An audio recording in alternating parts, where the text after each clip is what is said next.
Une fois que je me suis rendu compte que cette recherche était pertinente, si je veux encore un petit peu l'affiner, je vais pouvoir utiliser ce qu'on appelle les opérateurs booléens. Euh, Ces opérateurs booléens, ils vont être utilisés dans les filtres, dans les mots-clés, pour exclure ou enrichir la recherche. Là, je vais vous prendre un exemple rapidement. Si je veux exclure les chefs de projet, parce que pour moi ils ne sont pas intéressants, je vais aller dans les mots-clés et taper note, entre guillemets, chef de projet. Voilà. Et là, de 729 résultats, je vais passer à 631. Donc, j'ai enlevé 100 personnes qui, pour moi, n'étaient pas forcément intéressantes et pas top décideurs.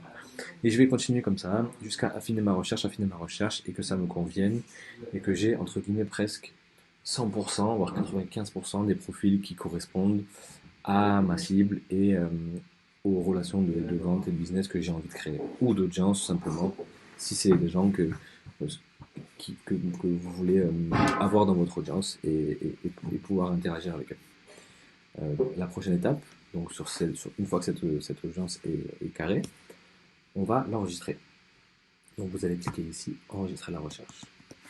Vous allez la nommer, faites bien attention à la nomenclature pour pouvoir vous rappeler, parce que vous allez peut-être après avoir beaucoup de listes. Nommez-la comme votre recherche, quoi. Donc là, je vais dire nos décideurs, nos grands groupes. Voilà, date de création. Et la fréquence des alertes. La fréquence des alertes, qu'est-ce que c'est? En fait, il arrive souvent que des gens changent de titre de poste ou améliorent leur profil LinkedIn comme vous en formation. Et du coup, ils vont rentrer dans les cases que vous avez données. Et donc LinkedIn va automatiquement les rajouter.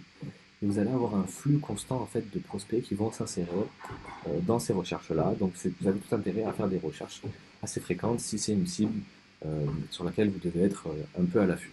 Donc je vais mettre fréquence hebdomadaire. Voilà, je vais enregistrer la recherche.